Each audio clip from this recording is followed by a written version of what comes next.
South Carolina, Greenville County, a community known for its schools, churches, and family values. But in the summer of 2025, a shocking case emerged, one that would shatter the trust between a teacher, her students, and an entire community. This is the story of Melissa Harper, a teacher, a theater coach, a mother, and the accusations that she groomed and abused a teenage boy for years. It's a case that has left parents asking, who can you really trust with your children? In 2025, headlines spread across South Carolina. A teacher, once celebrated for her cheerful classroom videos and youth theater productions, was now accused of manipulating a vulnerable student. She wasn't just any teacher. She was a mentor, a coach, someone parents had invited into their children's lives. The allegations would shock not only Greenville County but the entire state, igniting debates about trust, safety, and how abuse can hide behind the image of respectability. And at the center of it all, a teenager who decided he would not remain silent. From the outside, Melissa Harper seemed like the perfect role model. 34 years old, married, with a young son. She taught at Greenville Middle School and volunteered as a children's theater director. Parents praised her. Students adored her. Videos online showed her smiling, dancing, celebrating with her class. In 2021, Harper directed a youth play at a local children's theater. It was marketed as a safe, creative space where kids could grow in confidence. That's where she met a 14-year-old boy who was cast in the production. His family believed it would be a wholesome experience. And with Harper in charge, they thought he was in good hands. But what looked like an ordinary school activity would soon be described by investigators as the starting point of something much darker. Behind the curtain of applause and praise, prosecutors say the first steps of grooming were already in motion. Police records reveal a chilling timeline. It began with small gestures that seemed harmless at first. Harper started offering rides to Anne from rehearsals. To the boy's mother, it looked like kindness, a helping hand from a teacher who cared. But over time, the lines blurred. Harper opened up to the boy's family, confiding about her failing marriage and personal struggles. She painted herself as vulnerable, someone who needed support. The family welcomed her, never realizing she was gaining more and more access to their son. According to prosecutors, Harper built a secret bond with the boy. Messages exchanged in private, moments away from watchful eyes. What should have been a mentorship shifted into something far more dangerous. The victim's mother eventually confronted Harper, telling her to stay away.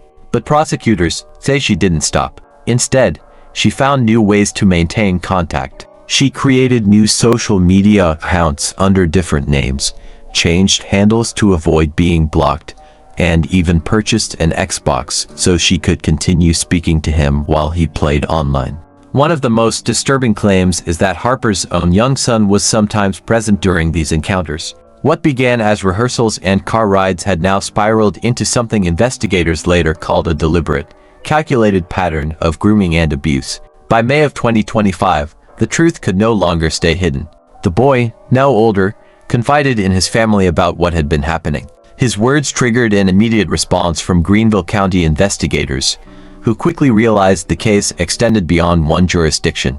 Evidence soon tied Harper to incidents in neighboring Pickens County as well. Detectives obtained warrants and searched Harper's devices. What they uncovered, according to court filings, were messages and records that supported the claims of prolonged manipulation and contact with the boy. For investigators, it was enough to move forward. On July 10th, Harper surrendered to authorities. Cameras captured her being booked, her once cheerful public image now replaced with the reality of facing serious charges. Greenville County prosecutors filed multiple counts of criminal sexual conduct with a minor in the second degree. Pickens County added its own list of charges, including unlawful conduct toward a child.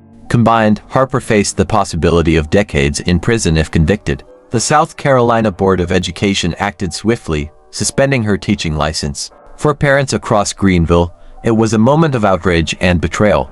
A woman they once trusted with their children was now accused of exploiting that very trust. The investigation revealed what prosecutors described as a clear, deliberate pattern, grooming that began with rehearsals, extended into private conversations, and escalated into ongoing abuse that lasted for years. In July, Melissa Harper walked into Greenville County Court for her first major hearing. Reporters described her demeanor as calm, even smiling, despite the serious allegations. Then came the moment that stunned everyone in the room. Her attorney revealed that Harper was nearly 9 weeks pregnant. The defense argued she needed a lower bond to ensure prenatal care while awaiting trial. Prosecutors pushed back, reminding the court of the seriousness of the charges. The judge ultimately set bond at $120,000, spread across her many counts. Harper walked out of court, not free, but waiting for the next chapter of her case. Outside, the alleged victim spoke publicly for the first time. His name was Liam Sanders, and at 18 years old, he chose not to remain silent. He told reporters, "Though it's been traumatic, I'm here to fight, and I won't back down." More awareness needs to be brought to things like this. Just because I was a boy doesn't mean I wasn't a child. I wasn't a man. I was a kid. His words cut through the noise of the courtroom drama. For the first time, the public heard not just about charges and evidence, but about the impact, the voice of someone who lived it. Melissa Harper remains out on bond, awaiting trial into counties. Greenville and Pickens prosecutors continue to prepare their cases, each alleging years of manipulation and abuse. If convicted, Harper could spend decades behind bars. For parents, the case has already left lasting scars. A trusted teacher, someone they welcomed into their children's lives, is now accused of betraying that trust in the worst way. For the community, it has become a reminder that appearances can be deceiving, and that predators sometimes hide in plain sight.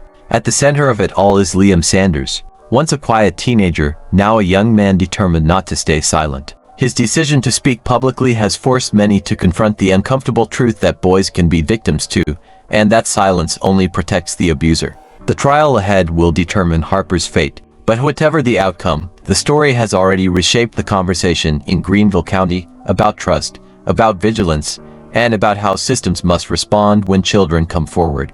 And until justice is decided in court, the haunting question remains: how many others are still out there, hiding behind respectability, waiting for someone brave enough to speak?